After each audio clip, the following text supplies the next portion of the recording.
That's a fact. And no matter how unachievable that goal or dream might be, if you keep practicing and keep working towards it, one day you get very close. Harder. So what? Nobody cares. Train harder. There's been some talk about possibly Joshua using Jake Paul as a tune-up to fight you. What are your thoughts on that? I don't know about tune-up. I think Jake Paul knocks him out. Seriously? Jake Paul is now reportedly training with Tyson Fury as he gears up for the Anthony-Joshua showdown. According to Fury, Jake has taken a major step toward his long-term ambitions, and this fight is one of the biggest challenges of his career. Fury says Jake is pushing himself harder than ever, insisting the matchup is closer than people think, even calling it a 50-50 fight. In his view, Jake has evolved far beyond his YouTube origins and is now competing with real intent, real discipline, and real danger. And even if you don't actually achieve the biggest target in your life, you might get close to it, so it's definitely worth pursuing. But someone who doesn't have goals and doesn't have... Jake Paul is deep in training and more focused than ever, saying he's fully committed to becoming a world champion one day. His camp is all about discipline, conditioning, and tightening every weakness in his game. Jake believes the hard work will pay off, and he's determined to prove he's far more than a celebrity boxer. He wants to earn real respect in the sport. Be treated like I'm Jake Paul or a famous person. No, like they treat me like I'm trying to become a world champion, which is exactly the case. Tyson Fury says Jake Paul has a genuine chance to beat Anthony Joshua, emphasizing just how far Jake has come as a fighter. Fury argues that people should stop underestimating him, because Jake has transformed from a YouTuber into a disciplined, focused athlete capable of surprising even seasoned heavyweights. Talk about possibly Joshua using Jake Paul as a tune-up to fight you. What are your thoughts on that? I don't know about tune-up. I think Jake Paul knocks him out. Seriously? Yeah. Why so? What impresses you about Jake Paul? I just think Jake Paul would knock AJ out. I think AJ's a spent force, and I think Jake Paul's on the rise. And I like his new heavyweight look.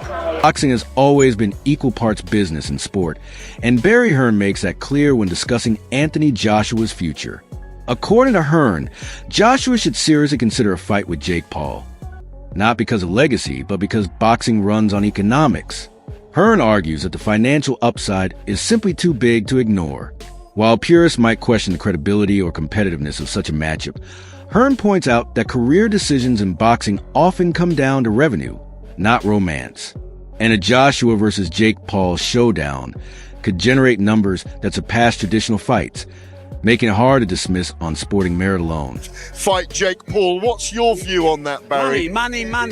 Don't be silly. You know, I mean, you're mostly sensible, aren't you? Mostly.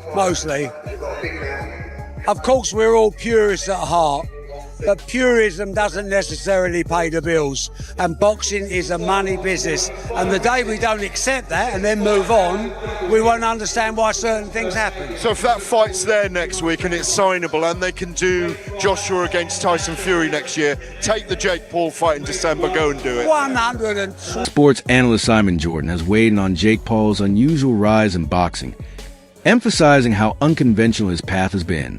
Jordan notes that moving from YouTube entertainer to a fighter taking on world-class athletes is far from the traditional route, which normally requires years of amateur experience and a steady progression through tougher opponents. Because Paul bypassed this process, many within the boxing community question the legitimacy of his trajectory, the level of his competition, and whether such a career path truly respects the sport or can be sustained in the long term. Boxing purist, it doesn't sit well, but as a normal working class lad, I've been asked by builders, would you fight Jake Paul for £5 million?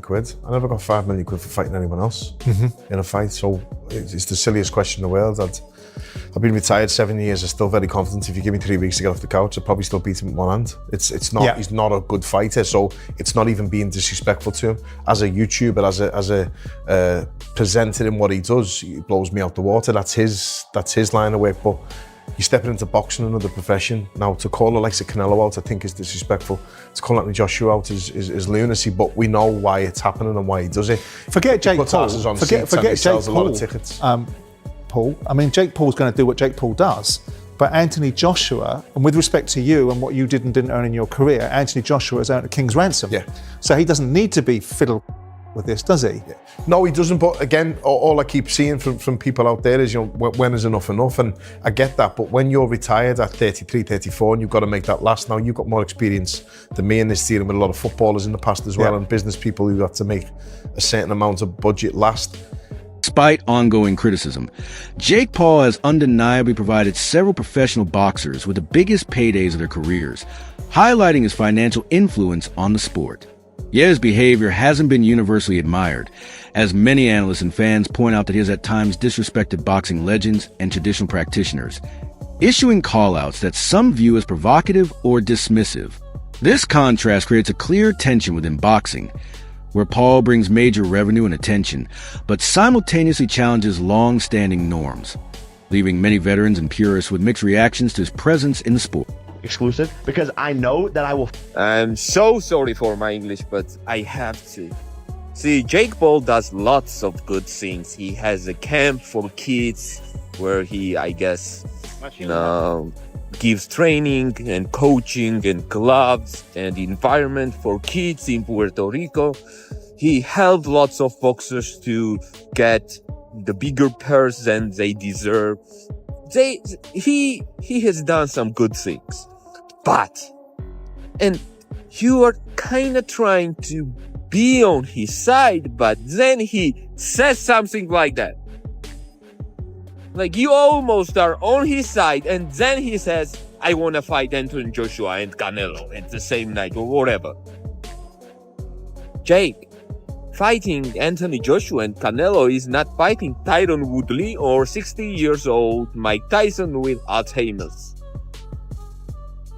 Anthony Joshua is able to literally kill you.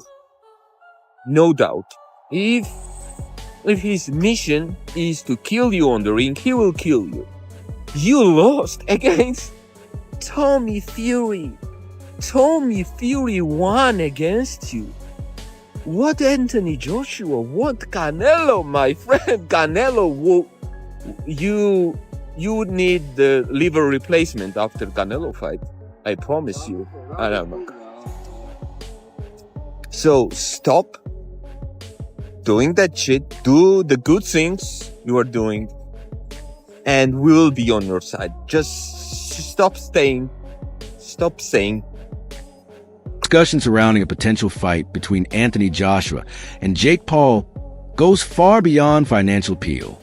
Comparisons to Gervonta Davis's exhibition with Paul highlight the unique challenges involved. While Davis was considered undersized for Paul, Joshua's size, power, and experience make him an entirely different threat. Analysts emphasize that Joshua would never approach such a matchup as a casual exhibition, but as a legitimate fight where skill, strength, and professionalism are truly tested. This commitment to a real contest